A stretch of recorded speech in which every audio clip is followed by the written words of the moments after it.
اب اس پس منظر میں سوچئے ہم کہاں کھڑے ہیں، ہم کس شے کی گواہی دنیا کے سامنے دے رہے ہیں؟ ہمارے تو انفرادی معاملات بھی بہت پست ہیں، ہمارے تو معاملات آپس کے غلط ہیں، ہم تو جھوٹ اور دھوکہ اور فریب اور ملاوٹ اور خیانت اور غبن، اس میں تو ہم بہت ہائی مارکس جو ہیں سیکیور کر رہے ہیں۔ جارج برنارڈ شاہ نے کہا، میں جب قرآن پڑھتا ہوں تو محسوس کرتا ہوں کہ اس سے بہتر کتاب ممکن نہیں، اور جب مسلمانوں کو دیکھتا ہوں تو محسوس کرتا ہوں کہ ان سے زیادہ ذلیل قوم کوئی نہیں۔ یہ گواہی ہم دے رہے ہیں، یہ محمد کے ماننے والے یہ ہیں، یہ ہے امتی محمد کے، جو اپنے پاؤں پہ کھڑے نہیں ہو سکتے، جو اپنے معاملات مینیج نہیں کر سکتے، بیکاری، یہ اور کہاں ہے وہ دین؟ کوئی ایک ہی دنیا میں دکھا سکتے ہو کہ یہ ہے دین؟ آؤ see with your own eyes, this is دین الحق۔ یہ جو میں نے آپ سے کہا تھا نا، یہ بڑی نازک ذمہ داری، بڑی نازک، اس کا ایک اندازہ آپ کو ہو جائے گا خطبہ حجۃ الوداع سے۔ حضور نے جو خطبہ دیا، اور وہ عظیم ترین خطبہ ہے تاریخ انسانی کا، آخر میں موٹی موٹی باتوں کو پھر دہرایا۔ دیکھو عورتوں کا خیال کرو، عورتوں کے حقوق ادا کرو، دیکھو غلاموں کے ساتھ نیک سلوک کرو، جو بھی تھی۔ پھر آپ نے ایک سوال کیا، الا هل بلغت، لوگوں میں نے پہنچا دیا یا نہیں؟ 1.25 لاکھ کا مجمع تھا، آج سے 1400 برس قبل 1.25 لاکھ کا مجمع بہت بڑی بات تھی، بہت بڑی بات تھی، جبکہ ابھی اسلام صرف جزیرہ نما عرب تک محدود تھا۔ آج بھی پہلے کبھی ہو جاتے تھے 28-30 لاکھ بھی، ان مینیجیبل ہو رہا تھا معاملہ۔ اب سعودی عرب کی حکومت نے کو مینیج کیا، پابندیاں لگائی تو 20 لاکھ، یہی ہے نا 1.25 لاکھ کا مجمع۔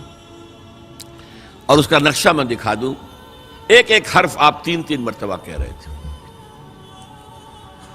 داہنی طرف رخ کر کے کہا، وہ سنا، پھر مکبر کھڑے ہوئے ہیں، اس نے سنا اور آگے پہنچایا، اس نے سنایا آگے پہنچایا۔ لاؤڈ سپیکر تو تھا نہیں، کوئی پبلک ایڈریس سسٹم تو نہیں تھا۔ پھر آپ نے سامنے رخ کر کے وہی بات فرمائی، پھر یہاں سامنے کھڑے ہوئے لوگوں نے پہنچایا، پھر بائیں طرف رخ کیا۔ اسی لیے ہر جملے کو، ہر بات کو آپ نے 3 دفعہ کہا، الا هل بلغت، میں نے پہنچا دیا یا نہیں؟ اور عام عادت صحابہ کی یہ تھی کہ اول تو حضور کے سوال پر خاموش رہتے تھے کہ واللہ ورسولہ عالم، یا اگر جواب دیتے تھے تو فرط ادب سے بہت مختصر جواب۔ وہ چلبلے قسم کے شاگرد جو ہوتے ہیں، جو استادوں کو بھی پڑھانا چاہتے ہیں، صحابہ کرام اس طرح کے نہیں تھے، اپنی لیاقت اور ذہانت کا روب جو ہے اپنے استادوں پر گاٹتے۔ وہاں تو یہ تھا کہ ایک بات جواب ہے، یہاں 4 جواب دیے ہیں صحابہ نے۔ انا نشہد انک قد بلغت الرسالۃ وادیت الامانۃ ونصحت الامۃ وکشفت الغمۃ۔ 3 مرتبہ حضور نے کہا الا هل بلغت، اور 3 مرتبہ جواب آیا انا نشہد انک قد بلغت الرسالۃ وادیت الامانۃ ونصحت الامۃ وکشفت الغمۃ۔ اے نبی، ہم گواہ ہیں، آپ نے حق رسالت ادا کر دیا، آپ نے حق امانت ادا کر دیا۔ یہ قرآن تو ہمارے لیے اللہ نے نازل کیا تھا نا، آپ کے پاس تو امانت تھی۔ آپ نے امت کی خیر خواہی کا حق ادا کر دیا، آپ نے ہر قسم کی گمراہیوں کے، اندھیاریوں کے، اندھیروں کے پردے چاک کر دیے۔ 3 دفعہ یہ جواب لے کر انگشت شہادت سے اشارہ کیا آسمان کی طرف، پھر لوگوں کی طرف، اللہم اشہد، اللہم اشہد، اللہم اشہد۔ اے اللہ تو بھی گواہ ہے، یہ مان رہے ہیں کہ میں نے پہنچا دیا۔ They can't sue me in your court on the day of judgment۔ یہ میرے خلاف استغاثہ نہیں لا سکتے کہ میں نے پہنچانے میں کمی کی ہے۔ یہ مان رہے ہیں کہ میں نے پہنچا دیا. It was the sigh of relief جس کو کہتے ہیں 23 برس کی محنت شاقہ. کون کون سے مراحل آئے ہیں. یوم طائف بھی آیا ہے، 3 سال کی شیب بنی ہاشم کی قید بھی ہے، معرکہ احد بھی ہے، احزاب بھی ہے، 70 مبلغین ذبح کیے گئے ہیں. کیا کیا نہیں دیکھا، کیا کیا نہیں جھیلا. لیکن پھر بات کیا ہوئی؟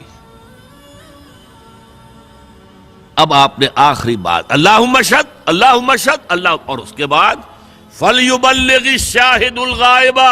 اب جو یہاں موجود ہیں ان کے ذمے ہے کہ پہنچائیں ان کو جو یہاں نہیں ہے. میں فارغ، میرے کندھے سے بوجھ اتر گیا، اب تمہارے کندھوں پر آیا. اب اس غائب میں وہ بھی تمام لوگ شامل تھے جو اس وقت دنیا میں تھے اور وہاں نہیں تھے. شاہد اور غائب کا لفظ آ گیا جہاں سے میں نے بات شروع کی تھی. شاہد اور غائب، شاہد موجود، فَلْيُبَلِّغِ الشَّاهِدُ الْغَائِبَ، اور غائب میں وہ بھی ہے جو قیامت تک آئیں گے.